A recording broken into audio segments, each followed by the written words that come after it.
What's going on? This is Big G from G Riders and welcome to another episode of Testing Rides. Today I'm going to be testing out the 2017 Infiniti QX30 Premium All-Wheel Drive.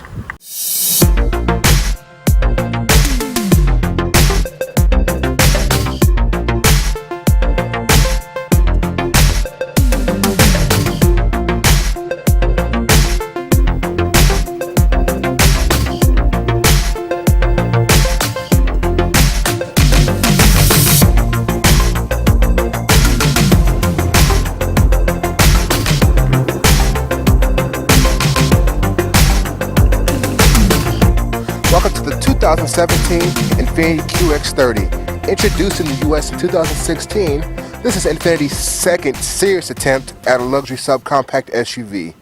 They have the QX50, but it's very old, so forget about that one for now. SUVs like this have been very popular lately, so this is basically just a hatchback that has been lifted up and equipped with all-wheel drive. So basically, this car is an Infiniti exterior design, but underneath all of that is a Mercedes GLA 250. So these start out at a modest $29,950 and can go all the way up to $38,000, almost $39,000. So the one I have here today is the top of the line all-wheel drive model, and there's a lot of standard equipment on this one, along with the basic standard features like backup camera, leather-wrapped steering wheel and shifter, smart key access system. This car also comes with the Bose sound system, rain sensing wipers, push button starter with the smart key system, power folding mirrors, AWD fog lights, panoramic roof, and this all starts at about $37,000, almost $38,000. And the GLA 250 with all the similar equipment is $44,000, and that's not even with everything. So with all the options, this Infiniti QX30 tops out at about $43,000 when the GLA tops out at about $48,000, almost $49,000. I don't know why there's a $5,000 price difference in these, because it's basically the same vehicle, and from what I've driven, they drive just about the same. So I'm not really understanding, but I'm glad Infiniti decided to give a second whirl at the luxury subcompact crossover, because this is a great little car. So just like the GLA 250, this vehicle has an inline turbocharged 4-cylinder with 208 horsepower and 258 foot-pounds of torque. And since this car is all-wheel drive, it weighs about 3,500 pounds. This car gets a respectable 21 in the city and 31 out on the highway. And if this one was a front-wheel drive model, it would get 25 in the city and 33 on the highway. So considering this vehicle is all-wheel drive with a decently powerful engine, those fuel economy numbers are not bad at all. All right, let's take a look inside.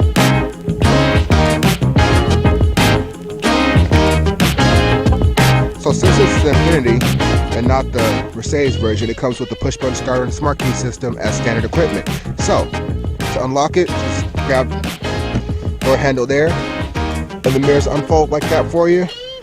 To lock it back, close it up, hit the button.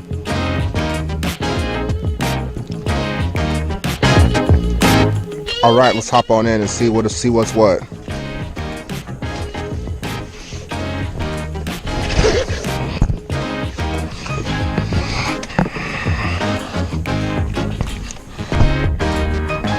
Alright, so in here in the Infiniti, it's actually a really nice place to be. The materials are really nice. Up here it's really soft. The dash is really soft. The steering wheel feels really nice. And the shifter is kind of nice down here too.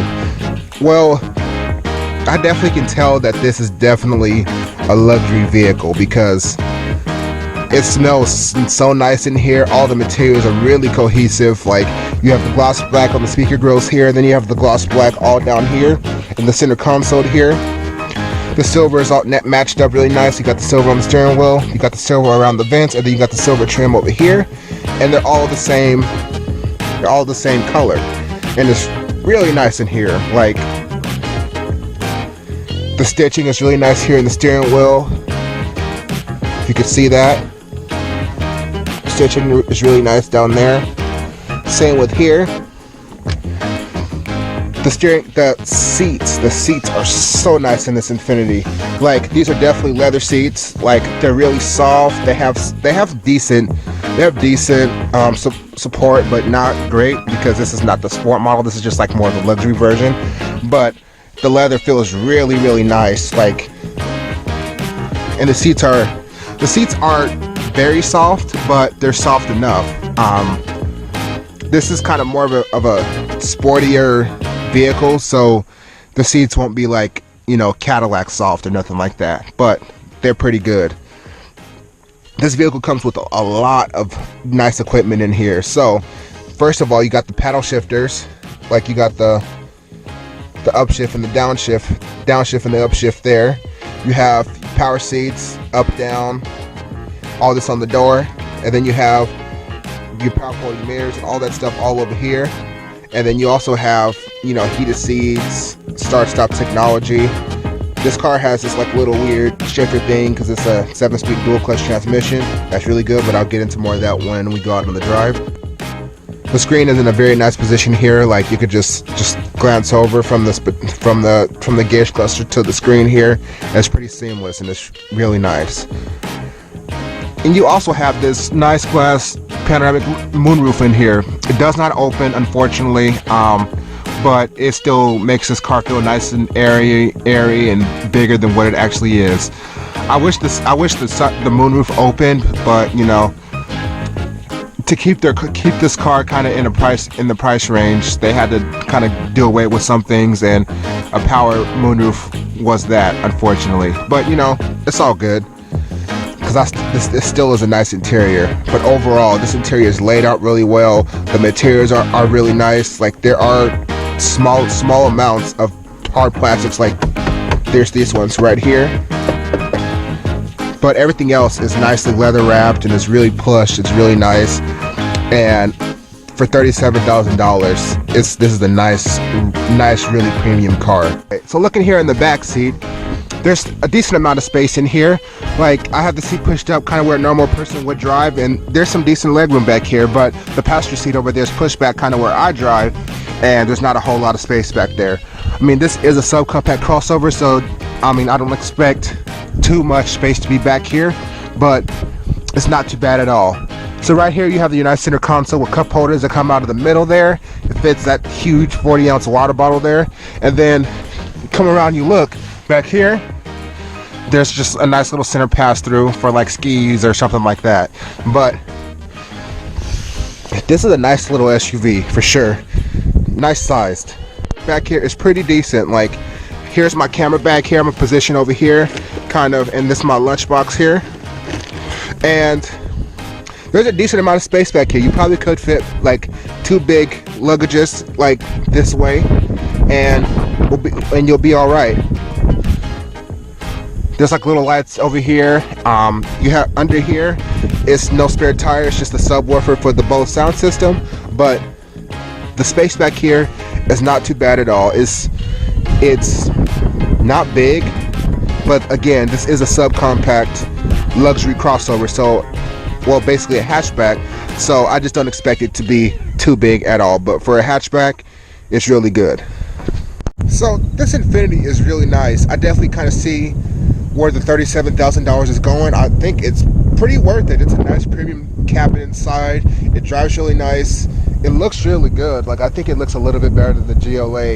I think the Infiniti design language is a little bit better than the Mercedes GLA design language. Even though other Mercedes products look really good, the GLA is kind of the one that's kind of lacking. But I think in the Infiniti form, it works really well. Only thing I just don't like about it is the sunroof does not open. But you know, that's not that big of a deal. I mean, there's a lot of people that necessarily don't want the sunroof to open or want a sunroof at all. So for them, that'll be okay. But if you want a car with the sunroof that's going to open, this is not going to be it for you. But don't count it out yet, because it still drives really well. And let me go ahead and take you guys out and show you how it drives.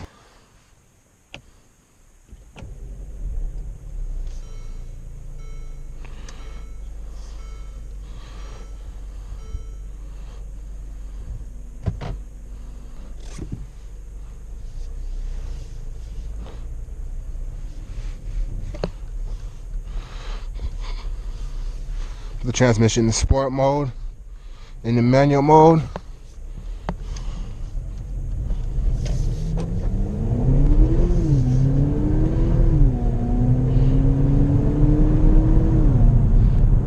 First thing I noticed out the gate, this Infiniti really gets up and get moving. Like with the 208 horsepower and 258 foot-pounds of torque and 3,500 pounds with all-wheel drive, this car is it's decently quick.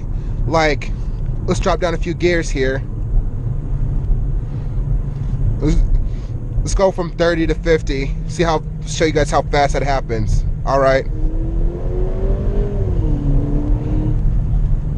Not too bad at all. Like,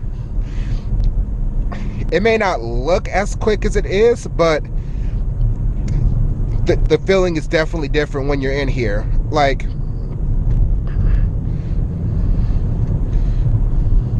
this thing is a lot of fun to drive, even though it's kind of tall. So the steering is really nicely weighted. It is definitely electric steering, but they did a great job of kind of putting some weight into it. Like, the steering is not really heavy, but it makes it feel nice and sporty. Like, I have no complaints about the steering at all.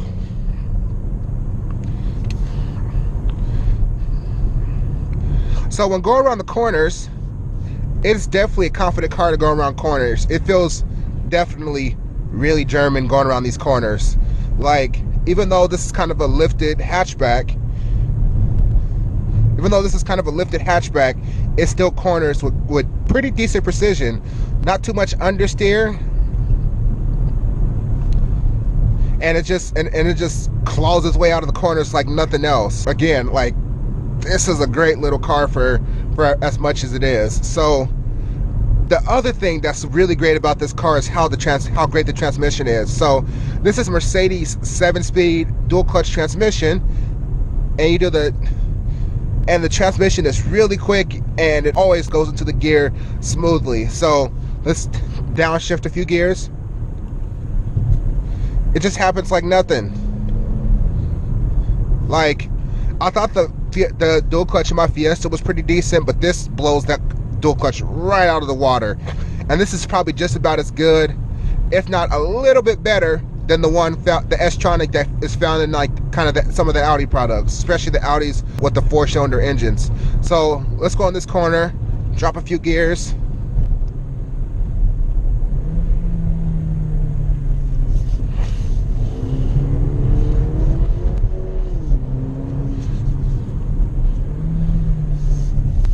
See, look at that. It's just...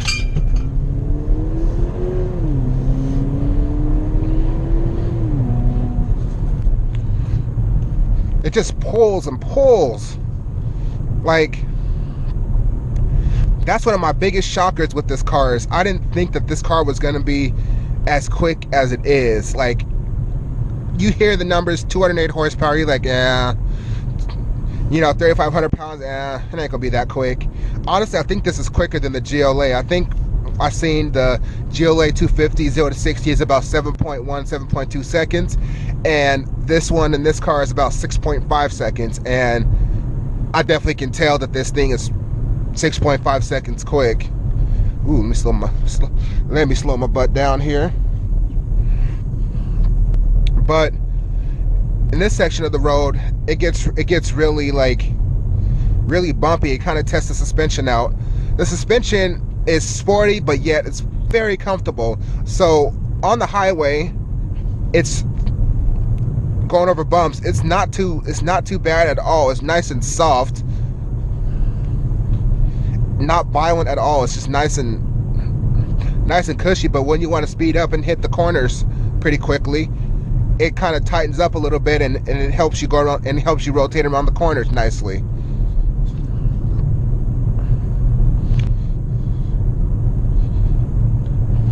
Like, as you can see, there's not much. You kind of can see this road in front of me. It's going like this a lot, and the car is handling these bumps like a champ.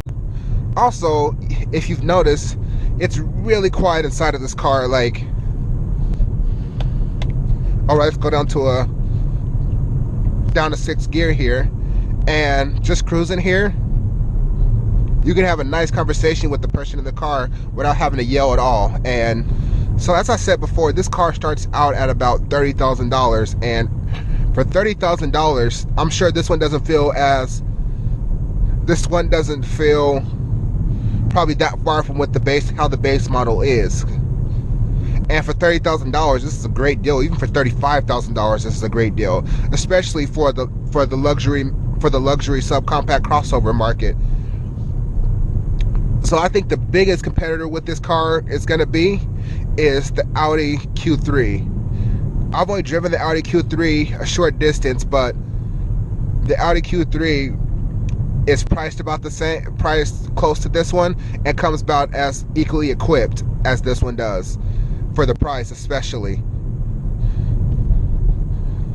So this definitely is a game changer for Infiniti. Like, even though it's not technically an Infiniti, it's a Mercedes, this kind of brings a lot more value to the Infiniti vehicles that they're selling right now. This definitely brings a little bit more sophistication and quality to the Infiniti brand. Infiniti never really had a whole lot of quality issues, but they just felt like, you know, Nissans, basically. Just overpriced Nissans. And I know this is a Mercedes product, but I hope they can kind of follow the lead of kind of how they did this interior on this car and kind of apply it to their other vehicles, because even though their other vehicles are a lot more money than this, and they don't feel as great a quality as this does. I know this is the German car, I keep saying that, but they have the means to make that car better and make the other cars better, and I really hope they do, because I'm a big fan of this car. And if any more of Infiniti products are going to be like this, I would definitely want to buy an Infiniti over some of the other European brands. If you like this video, go ahead and give me a big thumbs up, hit that subscribe button, and keep riding with me. Thanks for watching.